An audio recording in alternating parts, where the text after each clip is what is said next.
सादर जय जिनेन्द्र। धर्म और धन विपरीत है। धन के बिना धार्मिक आयोजन नहीं होता। धार्मिक आयोजन के लिए धन चाहिए। यदि हम धार्मिक आयोजन करते हैं तो हमें पेंडाल, माइक, भोजन व्यवस्था आदि जरूरत होती। यह करने के लिए धन होना आवश्यक है।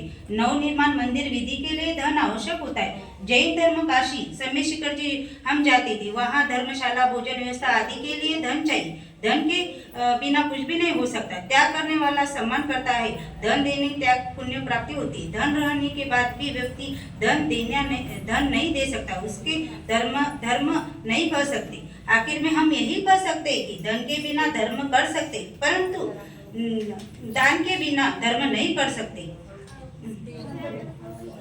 उदाहरण नवनिर्माण विधि, धर्मशाला, भोजन व्यवस्था आदि कक्षा धर्म असतील।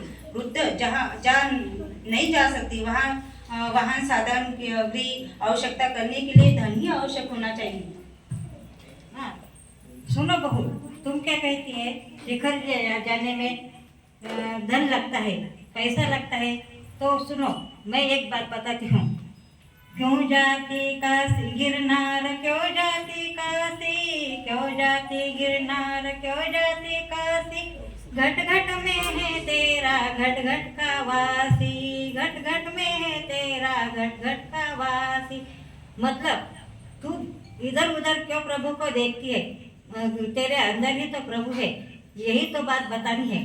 और सुनो, तू जो कहती है पेंडाल में भोजन व्यवस्था करने के लिए धन लगता है, कहीं जाने के लिए धन लगता है, या पेंडाल लगाने के लिए धन लगता है, तो ये तो सब अपने अपने कर्म से होता है। जिसके कर्म में जो त्याग करते हैं, धर्म करते हैं, वो अपने अपने धर्म से सब दे देते हैं। और दूसरी बात रही तो यह है दान धर्म देने की। तो जिनवानी माँ ने कहा है औषध दान, अभय दान, आहार दान और शास्त्र दान, ये दान बताए। इस दान में कहाँ धन आता है? तो सुनो, धर्म तो वस्तु का स्वभाव ही है। और सुनो, तुम कहते हैं ना कि मंदिर जाने के वास्ते घोड़ा गाड़ी चाहिए, मोटर चाहिए, तो ये कहाँ है? जो बूढ़े लोग रहते हैं वो कहाँ मोटर से जाते हैं, गाड़ी से जाते हैं?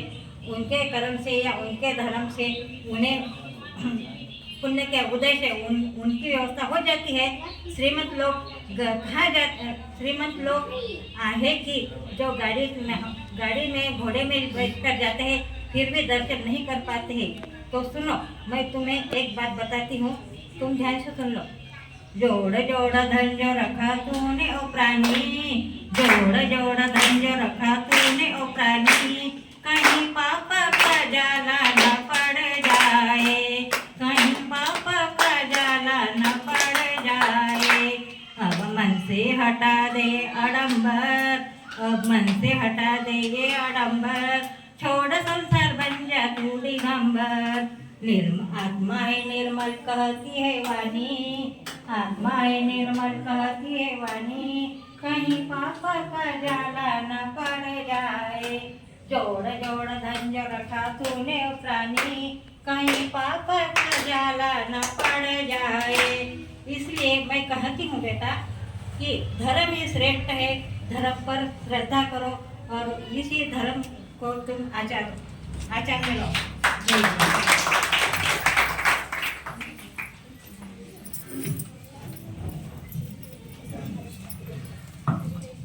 यानंतर मी आमंत्रण करते कोमल वायकोस आणि अर्चना वायकोस या दोघींना। जय जिनेंद्र, जय जिनेंद्र सासूबाई, कुठे चालल्या? अगं मी मंदिरातून जाऊन येते आता। कुठे मंदिरमध्ये जाता? चला शॉपिंगला जाऊ। शॉपिंग काय करते तू नेहमी? एखाद्या वेळेस तर मंदिरात येऊन बघ, धर्म तर करून बघ थोडा। आतापर्यंत बऱ्याच जणींचे ऐकले की धर्म श्रेष्ठ आहे। अहो मला सांगा की माणसाच्या मूलभूत गरजा कोणत्या आणि काय? अन्न, वस्त्र, निवारा यात धर्माचे नाव कुठे आहे? नाहीच आहे, कारण या गरजा पूर्ण करण्यासाठी धन, पैसा लागतो, धर्म नाही।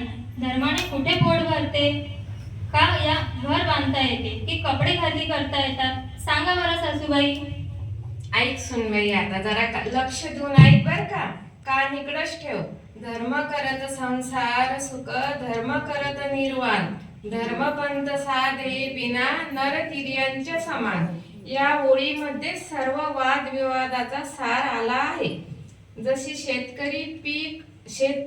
शेतकरी ज्वारी पीक धान्यासाठी लावतो, त्यात त्याला धान्यासोबत चारा फुकट मिळतो. अगं तसेच धर्म केल्याने निर्वाण सुखाची प्राप्ती होते व त्या दरम्यान फुकट मध्ये संसार सुख मिळते. पण धर्माचे तसे नाही. धर्माचे फळ हे अक्षय सुख आहे, ते त्रिकाळ टिकणारे आहे. तर धनाचे फळ इंद्रिय सुख आहे, ते क्षणिक आहे. बरं सासूबाई, आपण कसे विज्ञान निष्ठ असले पाहिजे, वास्तवात जगले पाहिजे. नरक स्वर्ग मोक्ष हे कोणी पाहिले नाही पाहिले ना. मी तेच म्हणते, वास्तवात जगून धनाने सर्व सुख सुविधा प्राप्त करून घ्यायच्या आणि आपले जीवन सुखी आनंदी निरोगी आरामदायी बनवायचे. धर्माने हे कुठे साध्य होते? त्यामुळे धनच हे श्रेष्ठ आहे सासूबाई. नाही का सुनबाई, मी याच्यासाठीच तुला नेहमी म्हणते, तू मंदिरात चाल, प्रवचनाचा लाभ घे. आता तू जर का परवाच्या प्रवचन ऐकलं असतं जैन बाबाचं, तर तुला कळालं असतं धर्माची महती काय आहे ते. मामा म्हणतात की धर्माचे फळ हे तात्काळ मिळते, तसेच धनाचे कुठे आहे? आपल्याला भूक लागली तर आपण पैसे नोटा धन सोने चांदी नाही खाऊ शकत ना. तर त्याने अन्न विकत घेऊन भूक भागवावी लागते. तसेच धन हे बँकेत किंवा कुणाला उसने दिले असेल तर ते जेव्हा कधी प्राप्त होईल तेव्हा त्याचा उपभोग आपण घेऊ शकतो. आणि ते पण आपल्या पुण्याचा उदय असला तरच घेऊ शकतो बरं का. म्हणजे धन हे पराधीन आहे, परावलंबी आहे, परावलंबी गोष्ट आहे. तर धर्म ही स्वाधीन गोष्ट आहे. किती सोप्या शब्दात सांगितलेलं आहे बघ. जर का हे प्रवचन ऐकलं ना तर तुला सुद्धा समजून येईल बघ. बरं सासूबाई, सर्व जगाकडे पहा. एकदा चांगले निरखून सर्व जग रात्रंदिवस पळत आहे, काबाड कष्ट करत आहे. कशासाठी? धनासाठी आणि पैशासाठी. धन श्रेष्ठ आहे म्हणून. धर्म श्रेष्ठ असता तर धर्माच्या मागे लागले असते, धनाच्या मागे नाही ना. धर्म हे सगळं थोटांड आहे, मिथ्या आहे. म्हणून धर्मापेक्षा धनच श्रेष्ठ आहे आणि धन श्रेष्ठ आहे आणि धनच श्रेष्ठ राहील. नाही का बाई, धर्मच श्रेष्ठ आहे. बघ आता, धर्म हा आपला स्वभाव आहे, तो आपल्या स्वद्रव्यात त्रिकाळ विद्यमान आहे. तर धन हे परद्रव्य परभाव आहे, त्याचा आपल्याशी काहीही संबंध नाही. त्यामुळे धर्म व धन याची तुलनाच होऊ शकत नाही. तुलना ही तुल्यबळ गोष्टीची होते. धर्माच्या महती समोर धनाचा टिकाव लागतच नाही. कसं सांगावं तुला आता? ऐक परत. सुरुवातीला जो छंद आपण ऐकला वाचला त्या धर्माचे फळ निर्वाण म्हणजे अनंत ज्ञान अनंत सुख सांगितले आहे. तर धनाचे फळ भोग उपभोग पर्यायाने पापस्रव पापबंध होतो आणि मग अनंत संसाराचे भवचक्र व त्याचे दुःख प्राप्त होते. म्हणून आतापर्यंत चक्रवर्ती राजे महाराजे यांनी धन वैभव याचा त्याग करून मुनिराज होऊन अनंत सुखी झाले आहेत. धनाचा त्याग करावा लागतो. त्याग हा वाईट गोष्टीचाच करतात. म्हणजे धन हे वाईट आहे, पापरूप परिग्रह रूप आहे, कार्यकारी नाही. तर धर्म हे स्वरूप आहे, स्वभाव आहे. त्याच्या आश्रयाने आपण अनंत सुखी अनंत ज्ञानी होतो. म्हणून धर्म हे त्रिकाळ श्रेष्ठ आहे. त्रिकाळ श्रेष्ठ आहे सुनबाई, आता तरी लक्षात घे ग. बरं सासूबाई, एकंदरीत धर्म श्रेष्ठ आहे. चला मंदिरमध्ये जाऊया. धर्म श्रेष्ठ आहे. चला, जय जिनेंद्र.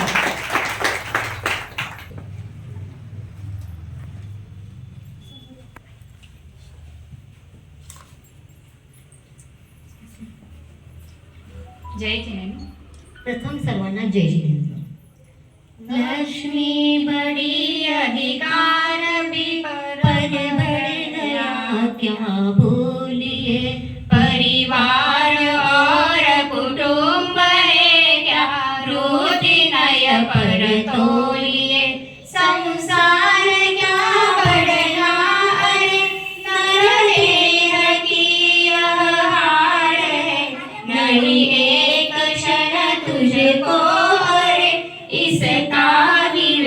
विवेक विचार है, इसका विवेक विचार है. आज पर्युषण पर्वाचा 9वा दिवस. आजचा धर्म आकिचन्य. आज आमच्या भारती काकूंनी आम्हाला सासू आणि सुनांना धर्म आणि धन या कोणाचे स्थान श्रेष्ठ आहे या विषयावर चर्चा करण्याचे आव्हान केले आहे. यामुळे आम्ही दोघी हे 2 बिंदू लक्षात घेऊन आपल्या परीने आमच्या परीने त्याचे विश्लेषण करणार आहोत. सासूबाई ऐका, कालच आर्जव पंडितजींनी सांगितले की जयपूरची टोडरमल स्मारक जुनी बिल्डिंग ती पाडून नवीन बांधायचे ठरवले आहे, म्हणजे बांधणार आहे. त्यासाठी त्यांनी एक वीट 2500 योगदान हा खारीचा वाटा, 1 रूम 11 लाख. आणि मला असं वाटतं की आपण थोडंसं खारीचा वाटा म्हणून आपण त्यामध्ये 1 वीट असं काहीतरी योगदान केलं पाहिजे. तर त्यासाठी फूल नाही तर फुलांची पाकळी म्हणून त्याचे दान करायचे आहे. माझ्याकडे धन आहे तर मला करायची इच्छा आहे. तर तुम्ही काय म्हणता? बेटा, सर्वप्रथम तुझ्या या भावनेचं मला कौतुक वाटतं आणि अभिमान पण वाटतो, कारण आपल्याजवळ असलेल्या धर्माचा अर्ज तू धार्मिक कार्यासाठी करण्याचा प्रयत्न करत आहे. मला सांग, आज हे 2500 रुपये आहे. बरेच लोक असेही म्हणू शकतात की आज हे 2500 रुपये मी जर समजा या कार्याला वापरले नाही, माझ्या मुलाची ट्युशन्स आहेत, अन्य खूप सारे खर्च आहेत, त्यासाठी याचा विनियोग होऊ शकतो. पण आज तू त्या गोष्टीचा त्याग करून हे पैसे धर्माच्या कार्यासाठी लावण्याचा प्रयत्न करत आहे. मला खरं सांग बरं, तुझ्यावर धार्मिकतेचे संस्कार हे लहानपणापासून झालेले आहेत, म्हणूनच तुझ्या मनामध्ये ही इच्छा निर्माण झालेली आहे की नाही? मला सांग, याच्या मूळस्थानी धर्मच आहे ना? नाही ना, पण आई धन आहे म्हणून तर आपण त्याचा वाटा घेतोय. तर तुम्ही म्हणता धर्म नाही, तिथं धनच तर पाहिजे ना. धन आहे म्हणून तर आपण फुल नाही तर फुलाची पाकळी म्हणून तिथं 1 वीट माझ्या परीने मी योगदान देणार आहे. हो बेटा, तुझं म्हणणे सत्य आहे. पण मला सांग, आज सगळेजण पैसे कमवतात, कोण कमवत नाहीत पैसे?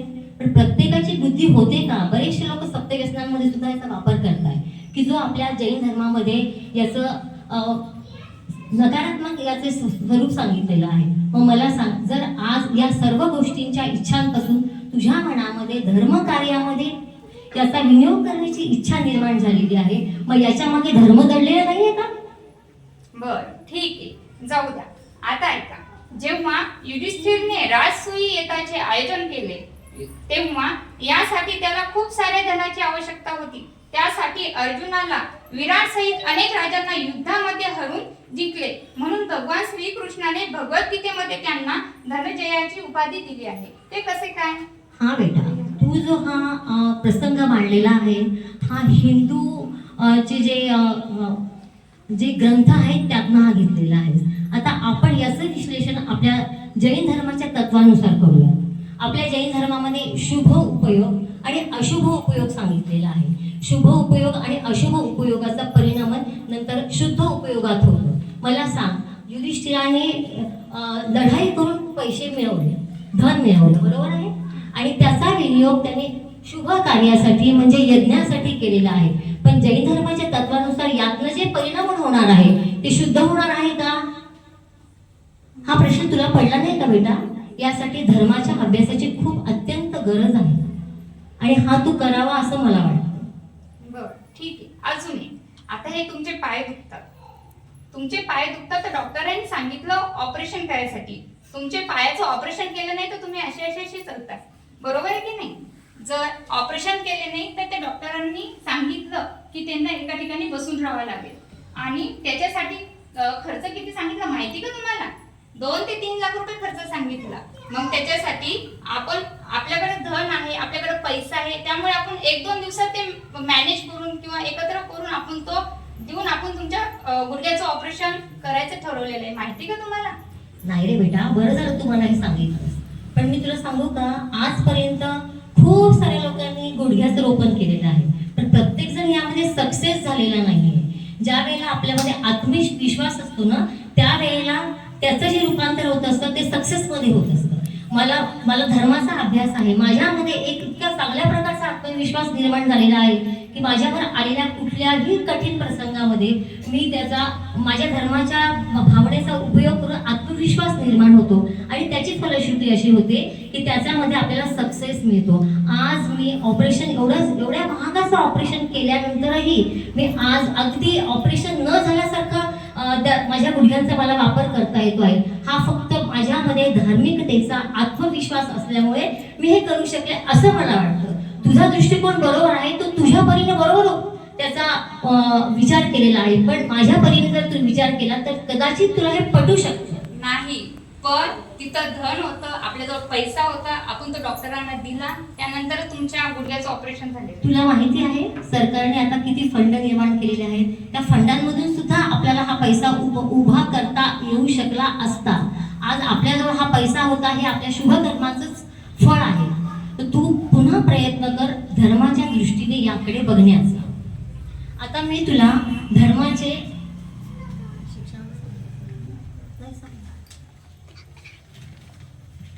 अजून एक सांगते तुम्हाला, ऐका.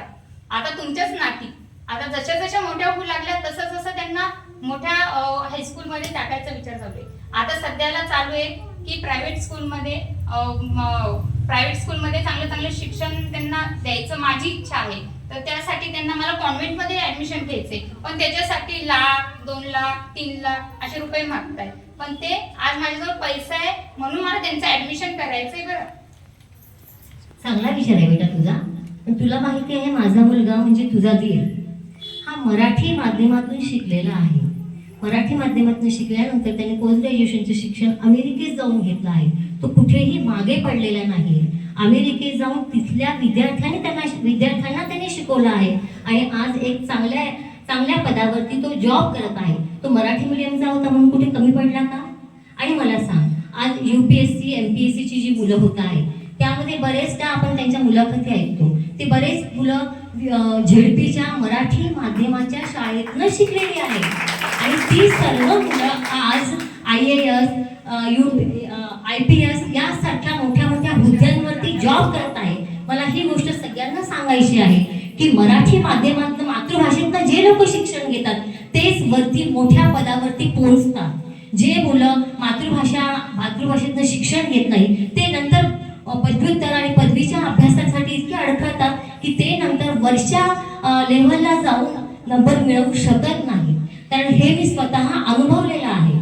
त्यामुळे तुझ्या डोक्यामध्ये हा जो किडा घुसलेला आहे कॉन्व्हेंट स्कूलचा, याबद्दल तू विचार करावा. अगदी मराठी माध्यमात दिव्याच्या खाली रोडवर अभ्यास केलेले सुद्धा विद्यार्थी आहेत की जे आज चांगल्या हुद्द्यावरती मोठ्या पदांवरती माझ्या माहितीनुसार लालबहादूर शास्त्री वगैरे जे आहेत ते सगळेच जण अशाच परिस्थितीतून वर जाऊन मोठ्या पंतप्रधानांसारख्या पदावरती ते पोहोचलेले आहेत. तर त्यामुळे तू थोडा विचार करण्याच्या तुझ्या पद्धतीमध्ये बदल करावा असं मला वाटतं. फक्त धन धन धन पैसा पैसा पैसा असं करून जमत नसतं रे बाळा. विचार करते का हो काकू, खरंच का झेडपीची मुलं इतके वरपर्यंत गेलेले आहे का? 100% खरं आहे. हा बेटा, आता मी तुला थोडे धर्माच्या बिंदूंच्या माध्यमातून तुला समजावून सांगणार आहे. बघ तुला हे कितपत पत्नी पडतं तुझ्या. सांगा की. ऐक बेटा, जो जीव पापाच्या कार्यात उत्साहाने धन खर्च करतो आणि धर्माच्या कार्यात कंजूशी करतो त्या जीवाला धर्माबद्दल खरे प्रेम नाही. त्याला धर्मापेक्षा संसाराचे प्रेम अधिक आहे.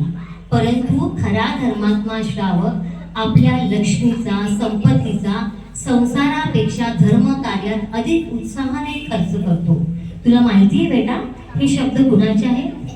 आपल्या मंदिरमध्ये ज्यांचा सध्या इथे फोटो लावलेला आहे, ज्यांच्या मार्गदर्शनाखाली आपण सगळेजण स्वाध्याय करतो आहोत, ते आत्मार्थी सत्पुरुष श्री कांची स्वामी यांचे हे वक्तव्य आहे.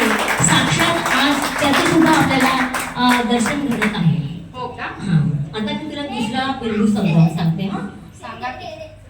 चित्र ही नहीं चरित्र भी सुंदर हो, भवन ही नहीं भावना भी सुंदर हो, साधन ही नहीं साधना भी सुंदर हो, दृष्टि ही नहीं दृष्टिकोण भी सुंदर हो। सिर्फ धर्म से नहीं तो धर्म से ही धन सुंदर हो सकता है। हो आता आलं बेटा तुझ्या लक्षात? हो आलं पण थोडं थोडं. आता ऐक, आपण 12 भावना रोज म्हणतो.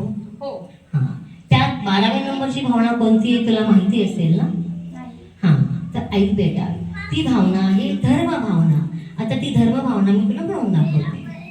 सम्यक दर्शन ध्यान चरित तपर्यंत मोह भाव शाही भिन्न या भावाने सौख्य मिळे आमरण तुझाशील हा भव तरुणा धर्म म्हणती यासी सर्व शाकासी याची धर्म या विने व्यर्थ शत करणा गिरियग्रत्ने अचल सौख्य मिळणार ही धर्म भावना धार.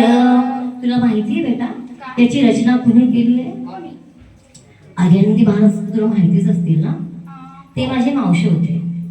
हा, तर त्यांचे भाऊ मुक्तागिरी गुरुजी यांचं नेहमी आपल्या घरी येणं जाणं होतं. तर त्यांनी याची रचना केलेली आहे आणि मला ही रचना इतकी आवडलेली आहे की आज मला ती सांगावीशी वाटली. हा, आता मी अजून एक बिंदू तुला सांगणार आहे. आपण सगळेजण दर्शन पाठ म्हणतो ना?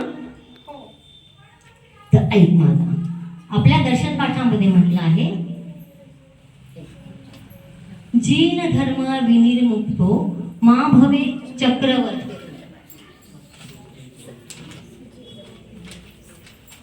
सचिन तोपी दरिद्रोपी जीन धर्म निवासिता. अर्थात जीन धर्म रहित अवस्थेत अगदी चक्रवर्ती पद जरी मला मिळाले तरी ते मला नको आहे. उलट कितीही दरिद्री असले तरीही जीन धर्मात राहणे मला योग्य वाटते आणि तेच योग्य आहे. धनाच्या प्राप्तीसाठी व्यापार आदीमध्ये हिंसा दोषी आहे. ती पण एक उद्योगी हिंसा गणली जाते. भोंदू धनहित अघ करे अगसे धन नाही होय. धर्म कर्म धन पाहिये मनवच जानो सोय. अशी ही धर्माची महती आहे बेटा. आता तूच मला सांग, धन श्रेष्ठ आहे की धर्म?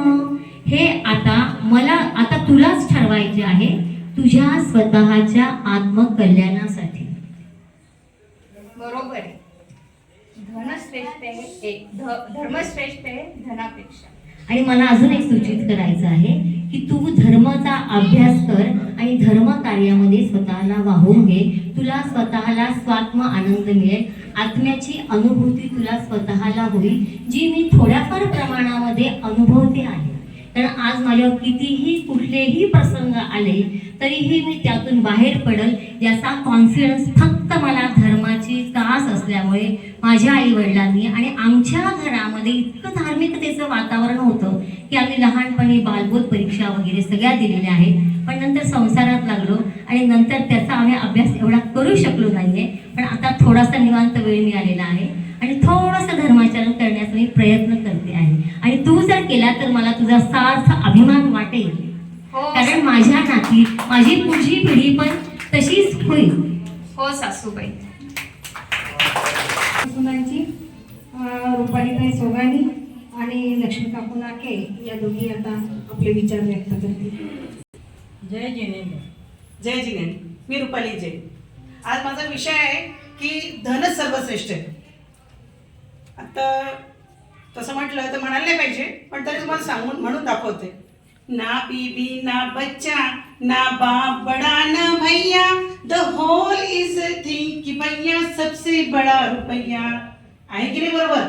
कोणाकोणाला वाटतं बरं धन श्रेष्ठ आहे म्हणून? आता सगळ्यांसमोर का सांगू, पण मनात सगळ्यांचे लुकलुक होत असेल की धनच श्रेष्ठ आहे आणि धनामागे सगळे पळतात. आता एक उदाहरण सांगते. एक छोटासा किस्सा झाला काल. माझ्या मुलाने मला सहज विचारलं, मग मी काय श्रेष्ठ आहे, उत्तम काय आहे? तसं तर मी मंदिराच्या हिशोबाने सांगितलं उत्तम 4 आहे, असं आहे तसं आहे. मग मी तसं नाही म्हणेन. आता मला सांग की उत्तम काय, सर्वश्रेष्ठ काय? म्हटलं ठीक आहे, माझ्या हिशोबाने तर म्हटलं फक्त धनच श्रेष्ठ आहे. तर म्हणे मग मी कसं? अरे म्हटलं धन असलं की प्रतिष्ठा येते, धन असलं की सगळं सगळं काही आपल्याला मिळतं. तू जे म्हणशील ते हातात मिळेल. चॉकलेट, गोळ्या, औषध, जे काही म्हणशील, पैसे असले की सगळं काही हातात येतं. अगं सुनबाई, तू हे जे म्हटली आहे हे सगळं कशामुळं मिळालंय तुला? तुला याचा विचार आहे का? हे सगळं पूर्व पुण्यामुळं मिळतंय. धन काही असं आपण मागितल्यानं मिळत नाही. पण आता आणखी एक सांगते. मी आता गेले होते माझ्या मैत्रिणींसोबत, म्हणजे एक कॉलेजचं गेट टुगेदर होतं. माझ्यासोबतचे सगळे जे माझे फ्रेंड सर्कल होते, कोणी डॉक्टर आहे, कोणी इंजिनियर आहे, कोणी काही आहे. सगळ्यांनी मला सांगितलं की याच्याकडे बंगला आहे, याच्याकडे कार आहे. मी बसले, आणि मी तर हाऊसवाईफ आहे ना, मला तर काहीच नाही. मी थोडेच पैसे कमवायला जाते. पण जिथं पैसा आहे तिथं मान सन्मान आहे. आम्ही सगळे बसलेले असताना सहज आले, बोलले, बसले, सगळं छान झालं. माझी फ्रेंड होती जिच्याकडे आम्ही गेलो होतो, तिने चहा पाण्याचं विचारलं. माझ्याजवळ आली, मला म्हणे चहा आणि ते 2 पार्लेची बिस्किट. इतका राग आला ना. आणि ज्या माझ्या मैत्रिणी होत्या डॉक्टर, इंजिनियर, त्यांना cold drink, hot coffee, cold coffee. अरे असा राग येत होता, असं वाटलं मला की मी काय करू. आणि ते जेव्हा दिलं ना, मग मी म्हटलं ठीक आहे. मग तिथे ते यूज अँड थ्रोचे कप आणि एकदम स्टायलिश, एकदम जे म्हणतात ना की डोळ्यात म्हणजे पाहिल्यानंतर असं वाटलं की ते घेऊन घरी उचलून घेऊन जावं. इतके सुंदर तिथं म्हणजे ते सेट होते ना की माझ्याकडून राहवल्या जात नव्हतं. मी तिथपर्यंत गेली, पण तिने उचलून तो कप लगेच माझ्या मैत्रिणीच्या हातात दिला आणि मला तो यूज अँड थ्रोचा कप. इतका राग आला मला, म्हणते पण अरे काय करणार, माझ्याकडे काहीच नव्हतं. आणि मी सहज घेतलं आणि मन मारून गुपचूप बसली. मग तेव्हा काय म्हणू, तेव्हा तर धनालाच प्राधान्य आलं ना. म्हणजे दिखता है वही बिकता है, असंच झालं ते. तुझं बरोबर आहे, धनाला महत्व आहे आजच्या जगात. पण तू चहा प्यायला गेली होती का तिथले कप पाहायला गेली होती? आता साहजिक चहाच, पण वाटतं ना सगळ्यांना ते इतके सुंदर कप. आता तुम्ही म्हणा, माझ्या वयात जेव्हा तुम्ही असताना तुम्हालाही तर त्या गोष्टींचा हेवा होताच ना. पण आम्ही पण धर्म केल्यानंतरच आमच्या लक्षात आलं ना. म्हणून तुला वेळेच्या आधी सांगतोय की बाई, हे तू जे आता करते ते आम्ही केलं होतं, त्याचाच आम्हाला पश्चाताप होतोय. तर तू त्या चहा कपाकडे लक्ष न देता तुला जो चहा प्यायचा होता तो चहाच घ्यायचा, बाकीच्या गोष्टीकडे लक्ष नको देऊ. बरं ठीक आहे, याचंही झालं. पण दुसऱ्या गोष्टी पण आहेत. पैसा आहे तो सब कुछ है, जहा पैसा वहा रास्ता, असं म्हणतात. आणि आणखी ती कहावत पण आहे ना, जान जाय पण दमडी ना जाय. मग मी कशाला दमडी तू कोणाला? आणि धनच सर्वश्रेष्ठ आहे, हेच माझं मत आहे.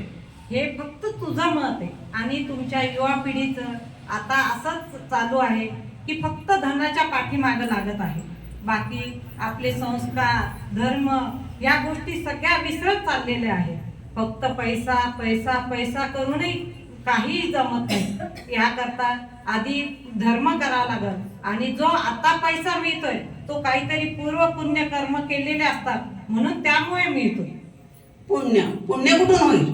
धर्म. आता धर्म केला तर धर्म करायला धन हा लागणारच आहे. कुठलीही वस्तू करायची म्हटली तर आधी पैसा आलाच.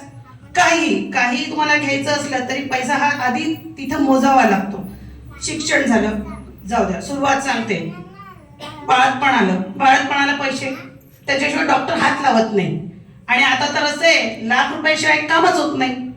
मग झालं शिक्षण, जसं माझ्या मैत्रिणीने सांगितलं, शिक्षणाला चांगलं शाळा वगैरे सगळं करायचं म्हटलं तरी आधी पैसा, तेही झालं. मग आलं लग्न. आता हे जाऊ द्या, शिक्षण झालं, तेही झालं. लग्नासाठी तिथं धर्म कामात येत नाही. तिथे आधी पाहतात की अरे यांच्याजवळ काय प्रॉपर्टी आहे, बंगला आहे, मुलगा काय करतो, विदेशात शिकायला आहे ना. जसं आता काकूंनी सांगितलं की माझा मुलगा विदेशात आहे. मग आता विदेशी आलंच ना, विदेशात जायला त्याला पैसे लागलेच होते ना. प्रत्येक गोष्टीसाठी पैसा हा आवश्यक आहे. त्याचं लग्न करायचं म्हटलं तर ते विदेश आधी ते प्राधान्य दिलं जाईल की तो किती शिकलेला आहे, कुठल्या शाळेतून शिकलेला आहे, कुठं जॉबला आहे, त्याचं स्वतःचं घर आहे की नाही, त्याच्याजवळ गाडी आहे की नाही, नोकर चाकर आहेत की नाही. आता तुम्ही सांगा बरं, तिथे धर्म कुठून आला? तिथं तर धनाचीच किंमत झाली ना. बर, तू म्हणती ते 100% खरं. पण मी अशी किती उदाहरणं देऊ की ज्यांच्याकडे धन आहे, गाडी आहे, बंगला आहे, पण त्या मुलांचे 40-40 वर्षाचे वय होतात पण त्यांना मुलगी मिळत नाही. मग हे कशामुळं तू सांग बरं. काही त्यांच्यात असेल प्रॉब्लेम म्हणून, आणखी काय? प्रॉब्लेम काहीच नाही. हे सगळं आपल्या भाग्यानं मिळतं. आणि भाग्य असल्यानंतर एखाद्या शेतकऱ्याच्या मुलाचं पण लग्न इतक्या चांगल्या घरात होतं की आपल्यालाही नवल वाटतं की याला ही मुलगी मिळाली कशी. पण आता तुम्ही सांगा, हे झालं ठीक आहे भाग्य, पण आता आपण धर्म करू शकतो. मी मनुष्य आहे, मला जाणता देखता सगळं आहे, मी धर्म करू शकतो. आणि प्राणी कुठून धर्म करणार? मग त्यांची पुण्याची उदय येत नाही. अगं आपले शासन नायक महावीर भगवंताचा भाऊ माहिती आहे ना तुला? हो, त्यांनी सिंह पर्यायातच धर्म केला ना. मग त्यांना कुठं आली? त्यांनी धर्म कसा केला? ते काय मंदिरात जात होते? मंदिरात नाही गेले, पण त्यांनी आपल्या आत्म्याचं श्रवण केलं आणि तोच जीव नंतर 10 भावानंतर महावीरांचाच जीव झालेला आहे. मग तिथं कुठं पैशाची गरज पडली? पैसा सर्व काही नाही. बरं ठीक आहे, तुम्ही म्हणता तसं, पण धर्म करायला धन हे लागतंच. कुठल्याही परिस्थितीत कुठेही काही काय करायचं असलं, आता हे आपलं मंदिर आहे, आता इथे लाईट आहे, टेबल आहे, खुर्च्या आहेत, बांधकाम आहे, एवढंच काय, उद्या आपली मिरवणूक आहे, मिरवणुकीसाठी तेही तर झालंच ना, त्याच्यासाठी धन लागतं. कुठले बँड बाजा आणखी काही, इव्हन आम्हाला काही प्रोग्रामही करायचे असले तरी आम्हाला पैसे आधी तिथे लागतातच. मग त्याचं कसं? पैसा हा फक्त साधन आहे, समाधान नाहीये. त्याकरता तू साधनावर जास्त जोर देते. माझं तर एवढंच म्हणणं आहे की तू साधन न पाहता समाधान कशात आहे हे पाहावं. आणि समाधान हे धर्मातूनच मिळतं, कारण संपत्तीतून पैशातून समाधान हे त्रिकाळ मिळणार नाही. ठीक आहे, हे पण ठीक आहे तुमचं. काही गोष्टी मान्य आहेत मला. कदाचित मी हे तुमच्या वयात आल्यानंतर शिकेलही, पण तरी माझ्या मते तरी धनच श्रेष्ठ आहे. बरं, मी आता तुला थोडंसं धर्माबद्दल सांगते. धर्म हा